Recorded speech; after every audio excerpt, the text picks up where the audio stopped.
Hi, I'm Krista Steinke, and my exhibition is called Good Luck with the Sun. I grew up in Texas. I left when I was 18, and I stayed away for about 25 years. And I recently returned a few years ago to live. The first thing that struck me when I came back was the Texas sky. The sky here is so big and expansive. It has this way of making me feel very small. And it's also a reminder of how we are part of this much larger universe. It's impossible to think about the Texas sky without considering the sun. The sun in Texas can be a welcome entity, like in the spring, but it also can be very relentless, very intense, and extremely hot. So it's that duality that is interesting to me. We need the sun for vitamin D, but too much sun can cause skin cancer. We need the sun to grow crops, but too much sun can cause a drought. So the title of this exhibition, Good Luck with the Sun, is meant to sort of playfully point to that duality. Good luck can be a positive sentiment, but it also could be sarcastic.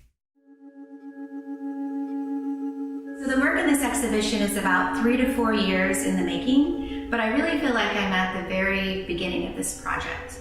There are so many different ways to think about the sun. It has connections to a lot of different disciplines. It's obviously connected to astronomy and science. It's connected to cultural anthropology and history. It's influenced literature. I've recently revisited the story of Eclipse, the character in Greek mythology who flew too close to the sun.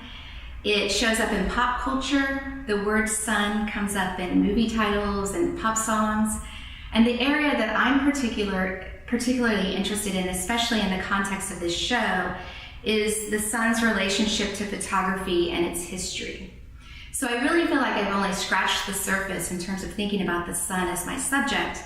And my plans are for this body of work to really grow and expand into a much larger conversation. Most of the work in this exhibition is from a series called Sun Notations. It's a project where I make my own pinhole cameras and then I leave them outside for an extended period of time to record the path of the sun rising and setting. And this is a process called solarography. The goal of solarography is really to capture sun trails moving across a beautiful landscape or vista. But I'm using the process in a slightly different, more abstract way. I'm interested in how the path of the sun is a way to mark time, or a way to record the passage of time and document the weather that happened in that time frame. So if you look at one of my images, for example, and you see a dotted line move across the page, that's an example of a cloudy day. During the course of my exposures, I rotate my cameras or I move them on a daily basis. And my exposures can take anywhere from a day up to an entire year. So it requires a lot of patience. It's very time-consuming, process-driven work. And as a result of that, I often see these images more as drawings than I do as photographs. And in fact, if you think of the word photograph, the definition is to draw with light. And I think this body of work in many ways is a really literal interpretation of that definition. I see the sun as both my subject and my collaborator. And because of that, I let the natural elements really impact the work. In other words, I have to relinquish a certain amount of control. I can't control the weather. I can't control whether the sun comes out. And this cycles back to this whole idea of luck and the title of the show. So chance, happy accidents, maybe not so happy accidents, all become part of my process. And what comes out of the camera is what I print. So dirt, dust, rips in the paper, even my own fingerprints become part of the visual aesthetics and point to the materiality of the photographic medium and how the work was made. But it also becomes metaphors for this fragile, tenuous relationship that we share with the natural world.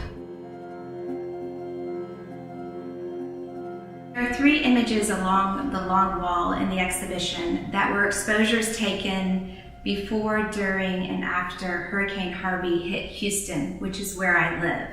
And when I put my cameras out, I had no idea that the storm was going to hit the city. And during the course of the storm, water, goo, mud, gook got inside the cameras and really destroyed the paper negative. And again, I just sort of embraced those results and let them become part of the images. So in one of the images, the water completely ate away at the image and there are no sun trails. In another image, you can see some sun trails, but the color really went out of whack. And then there's a mark that shows you where the water was inside the camera. And I like these images in the context of the exhibition because I think when you talk about the weather or the sun, it's important to talk about the days where the sun doesn't come out.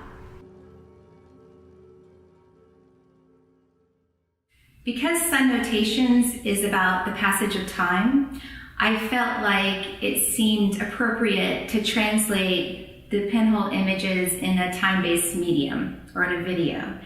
And the goal of my video was to really create this immersive experience so that the viewer might feel like they're actually inside the chamber of one of my pinhole cameras.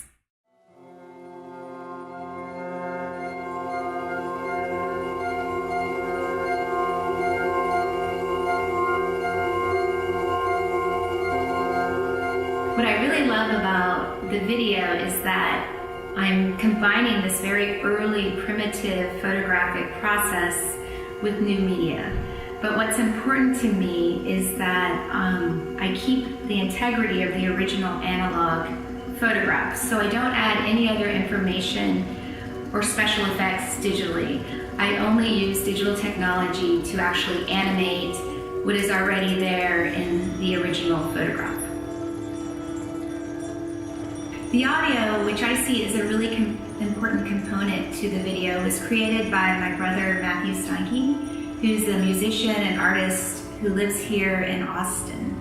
And Matt makes his own musical instruments similar to the way I make my own cameras. He's also working at the intersection between analog and digital. So I thought this would be a really interesting collaboration to see how our individual mediums and individual sensibilities come together. So there's one image in the exhibition that's a little bit different than my other sun trail work, and that's an image of the solar eclipse. I wasn't able to travel to the Path of Totality on that day. I was stuck in Houston. And I had all these photographer friends who had these giant lenses and all this sophisticated photographic gear who were setting out to photograph the event. And I knew that there was going to be a lot of images that looked very similar on that day. And there's something kind of interesting in that alone. But I decided that I wanted to do something different. So I put out a lot of my pinhole cameras, and the image in this exhibition is really the one that came out the most successful. And the way I made that image is I took exposures, 30-minute exposures, during the window of time that the eclipse happened, between 10 and 3. And there's really no indication that this is an image of an eclipse, except that in the middle of the composition, it gets a little bit darker. And that is basically when the eclipse peaked, right around 12 noon. But what I think is really interesting about this image is that the way the little sun trails move across the composition mimics or echoes the Path of Totality and how the sun moved across the United States on that day. In the end, what I was really interested in capturing that day was not really so much the perfect image of the eclipse, but documenting this moment in time where everyone sort of stopped what they were doing and was focused on the sun.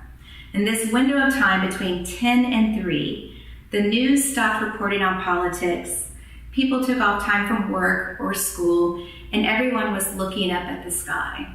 And I found something very beautiful in that moment. I don't know, it gave me a sense of hope, something that I haven't felt in a long time.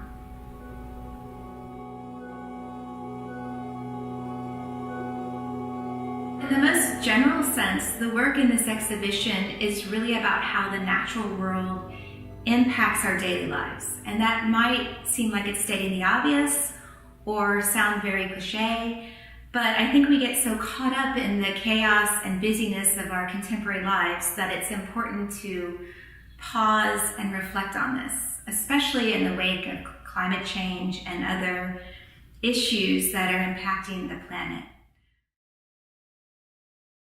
No matter how distracted we get, nature has this way of injecting itself back into our consciousness, whether it's the devastating destruction of Hurricane Harvey, or it's this natural, amazing phenomena like the solar eclipse.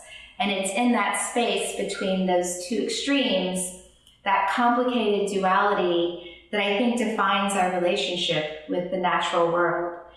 And grappling with that, reflecting on it, and thinking about it is really what motivates my work.